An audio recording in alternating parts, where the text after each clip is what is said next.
A lot of veteran players. Obviously, the Heat have a whole lot more of star power, I'd say, whether you want to factor in the age or the youth of the Miami bench. How do you want to look at this? What's your initial thought? Well, think of it from this standpoint, Jared. Toronto Raptors' strong suit is getting to the basket, getting to the free throw line. Miami got a guy in the middle, Hassan Whiteside, who not only blocked 4 shots a game during the season, but if he's blocking 4, he's altering another 6 or 7. It's going to be interesting to see, can he shut down the paint, and what DeMar DeRozan and Kyle Lowry and those guys who likes to get to the basket, if you can force them to become jump shooters. Second, Joe Johnson now is there. You're talking about a 6'8" guy at the small forward position, looking at Dwayne Wade.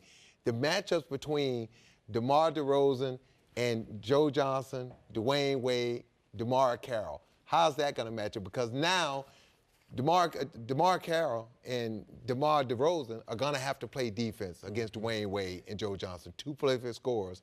So it's going to be interesting to see, can Miami at those 2 positions, can they put enough offense and put the ball in their hands enough to force Toronto to have to trap sometimes and get the ball out of those guys' hands? And to add to that, Jared, now the way Luol Deng has played at a stretch 4 has really shocked me a little bit. We knew he was a two-way player in Chicago and was able to guard multiple positions.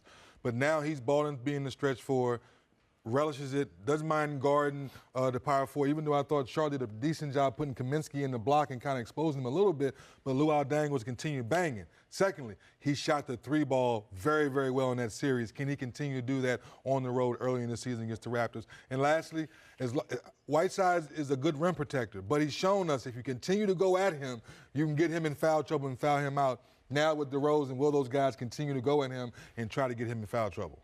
A couple of matchups really intrigue me. Number one, let's mention the point guard play and what Goran Dragic can try and carry from Game 7 on Sunday into that series, and how Kyle Lowry continues to struggle. Well, Kyle Lowry struggled shooting the ball, but he still played tough defense. He still was assisting the ball, still being a good floor leader, but I agree with you. He has to shoot the ball better. And the Dragon, we didn't use that all series long to Game 7, Sam. We can finally say the Dragon has finally showed up in the playoffs. Well, he showed up and played big, and they won that Game 7 largely because of how he played, and Dwayne Wade said it. He played with a lot of energy. But when you look at this series between these 2 teams, even though Toronto won it 3-1 in the regular season, Miami is a veteran playoff team with very good players, and they learn how to beat you in different kind of ways. And in this series right now, Whiteside controlling the paint, and can DeMar DeRozan and Kyle Lowry wake up and start playing like Dwayne Casey said, start playing freer and start seeing the ball go down in the basket a little bit more. You've mentioned Hassan Whiteside a couple of times. I want to follow with the way Jan Mahinmi looked like an all-star in a couple of these games against Jonas Valanciunas and the Raptors. I would imagine that Eric Spoelstra is really chomping at the bit to take his guy who has truly the potential to be an all-star and really exploit that matchup. Yeah, and the thing that hurts Whiteside is when you have a big that can step out and shoot. Well, Valanciunas is an in-the-paint type of guy. So he can nullify what Valanciunas likes to do, because Whiteside is a much superior athlete.